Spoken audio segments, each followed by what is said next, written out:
Hello students, good morning. कैसे हो आप सब लोग। आई होप कि आपको जो भी मैंने अब तक समझाया है डेसिमल्स में वो आपको समझ में आ रहा होगा। ठीक है, आप लोग घर पे प्रैक्टिस ज़रूर करना और रिटर्न प्रैक्टिस करिएगा बेटा। सिर्फ देखने से कुछ नहीं होगा। वीडियोस, अगर आप वीडियोस को जब आप देख रहे हो उसी टाइम पर अगर आप उसको साथ साथ में रिटर्न प्रैक्टिस करते जाएंगे, है ना, तो उससे आपको बहुत अच्छे से कॉन्सेप्ट है जो वो आपके ब्रेन में सेट हो जाएगा। तो आज हम लोग स्टार्ट कर रहे हैं आगे। 8.1 हमारा हो चुका है। अब हम लोग इसका नया कॉन्सेप्ट जो है यूजिंग डेसिमल्स इन मनी में या और भी आगे जैसे आएगा मैं आपको समझाऊंगी। तो ये पेज नंबर है 134 पर आप इसको देख सकते हैं। तो देखिए, मनी को पहले हम समझ लेते हैं कि हम मनी में हम डेसिमल को कैसे यूज़ करते हैं। वी नो दैट 100 पैसे इक्वल टू 1 रुपीज़। देयरफॉर देखो, 100 पैसे बराबर होते हैं 1 रुपए के। तो आप सब लोग जानते ही हो, है ना। तो 1 पैसा बराबर क्या हो जाएगा, जो 100 है वो उसके नीचे आ जाएगा, यानी कि 1 पैसा बराबर हो जाएगा 1/100 रुपीज़ के। यानी कि 1 पैसा जो है वो 1 रुपये का 100वां हिस्सा है, 100वां पार्ट है। समझ में आया। 1 पैसा 100 रुपये का 1 रुपये का 100वां पार्ट है।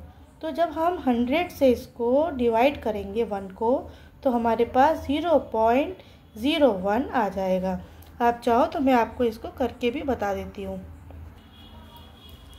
देखिए, यहाँ पर हमने 100 से 1 को डिवाइड किया है। 100 से जब हम 1 को डिवाइड करते हैं तो आप देखिए, यहाँ पे तो 1 ही था, हमने एक पॉइंट लगाया, तो पॉइंट लगाने से यहाँ पे एक 0 ऐड हो जाएगा।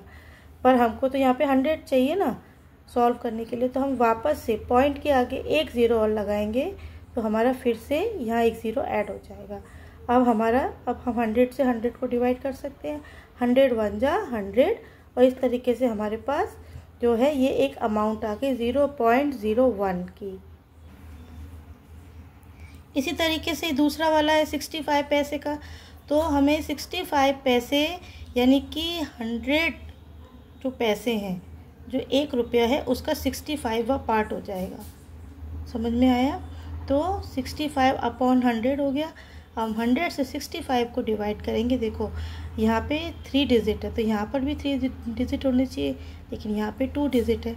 तो हम जब 100 से इसको डिवाइड करते हैं तो हमारे पास 0.65 आ जाएगा। यानी कि जो 65 पैसे हैं वो 100 का 65 पार्ट हो जाता है। और इसी तरीके से 5 पैसे जो होते हैं वो 100 का जो होता है वो 5th पार्ट होता है। जैसे कि 100 रुपीज़ 5/100 हो गया। ठीक है।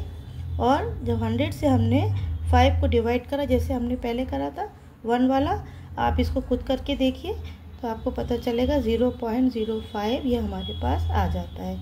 ठीक है। अब देखिए, अब हमको ये पूछा है कि व्हाट इज़ द 105 पैसे।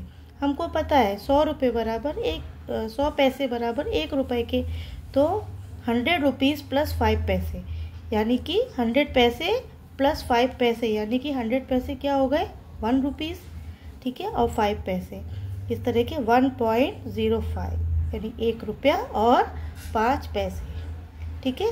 आई hope you all are understand.